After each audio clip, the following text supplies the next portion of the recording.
Fala galera, beleza? Meu nome é Renan Fará, eu sou advogado e hoje eu vou falar a respeito da teoria do juiz sóbrio. Se você gosta de temas relacionados ao processo penal, processo militar, se inscreva no canal, dá um gostei no vídeo e compartilha e comenta também para a gente ter aí o seu respaldo, a sua resposta do que está acontecendo. Combinado? Bom, juiz sóbrio, Renan, o que é isso? É o juiz que não se dá a bebida, não se dá as drogas, não se dá a qualquer questão que tire a sobriedade dele? Não.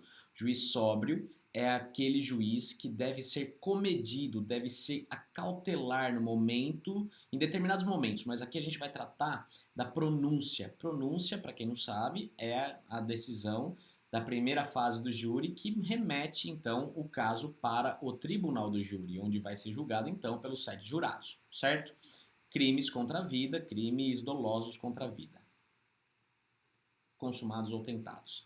Vamos lá. Então teve a pronúncia, o juiz ele deve na pronúncia somente dizer, ter uma certa certeza da materialidade do crime.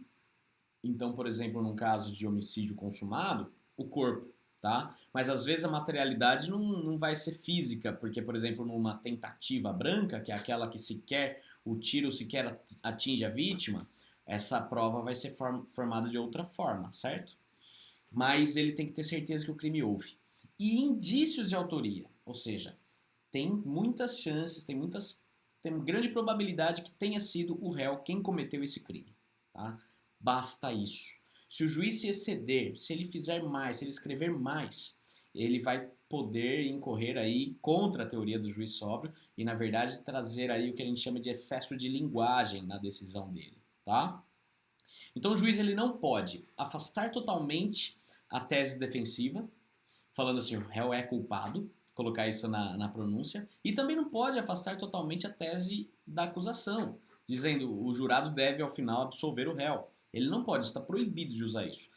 Expressões como que pré-julgam, né, que conduzem ao pré-julgamento, também devem ser abolidas, como o réu é culpado, ele não agiu em legítima defesa, ele confessou plenamente em determinado momento, então isso não pode haver na sentença de pronúncia, tá?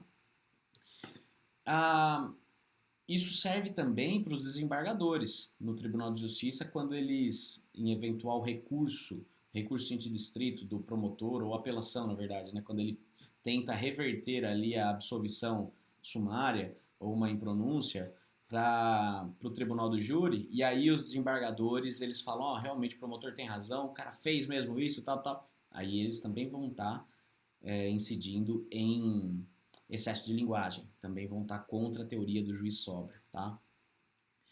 E vamos dar aqui um exemplo interessante. Um advogado perde o plenário, ele vai para o plenário, tá? Então aqui é um outro exemplo de sobriedade do juiz que é importante. Então ele está no plenário e o juiz, no meio dos debates ali, o juiz diz que a tese da defesa é incompatível. A defesa trouxe teses incompatíveis. E ele fala isso. E o jurado vai lá e caneta, né? E condena o réu. O advogado então apela e diz que o fundamento é que o juiz teria se manifestado em plenário acerca de eventual incompatibilidade da tese defensiva. Deve prosperar essa apelação do advogado? Sim, deve. Ah, Renan, você fala isso porque você é advogado e você protege os advogados. Gente, o STJ já se manifestou sobre isso nesse HC 44792 de São Paulo. E por o advogado ter a ampla defesa, aliás, é plenitude de defesa, que é muito maior ainda no tribunal do júri, né? Ele tem direito de apresentar a tese que ele quiser. Não cabe ao juiz dizer se é compatível ou incompatível. E o juiz falando isso influencia o jurado. Influenciando o jurado, ele comprometeu a ampla defesa, a plenitude de defesa.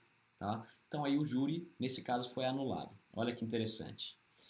Então, pessoal, dando seguimento, o que acarreta esse excesso de linguagem? O que pode acontecer se houver o excesso de linguagem? Na minha opinião, a pronúncia é nula.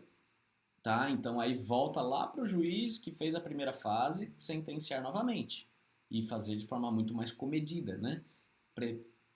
Prestar atenção nas palavras que ele utilizou e pode acontecer aí eventual até prescrição, pode acontecer um monte de coisa nesse meio tempo. Então é importante que ele deu uma sentença justa na forma correta, na forma que a lei diz, que é só dizer se houve a materialidade e se houve a materialidade que tem indício de autoria, que foi aquele réu, certo? Indícios, meros indícios e basta. Julgamento no plenário é nulo. Essa é outra teoria que diz que então o julgamento seria nulo só no plenário e não da pronúncia, só do plenário, ou seja, só da segunda fase que seria nulo.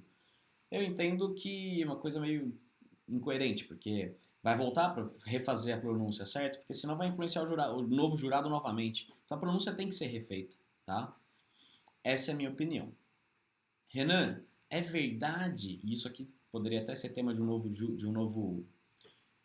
vídeo, mas recente decisão do STF diz que não cabe mais aquele inventado, aquele criacionismo in dubio pro societate. Isso nunca existiu, não tem amparo na Constituição Federal de 1988, não tem amparo legal, processual, lugar nenhum. Foi a doutrina que inventou que na primeira fase a dúvida deve beneficiar a sociedade, como se o réu não fosse da sociedade, né? E remeter então o réu para o júri, numa dúvida, ou seja, se você está em dúvida, você vai e prejudica. A dúvida sempre deve absolver. Sempre. Então a STF acabou de dar uma decisão recente, que eu posso até colocar aqui o recente julgado, que é muito interessante, e vai mudar então agora um novo posicionamento. Esperamos, né? Esperamos que os juízes agora passem a absolver logo na primeira fase, não existir mais essa história do in dubio pro società. Pessoal, se você gostou, por favor, se inscreva no canal, dá um like no vídeo, compartilha e dá o seu feedback, comenta aqui pra gente saber o que vocês estão achando sobre nossos vídeos, nosso canal, tá bom? E espero vocês no próximo vídeo. Um grande abraço!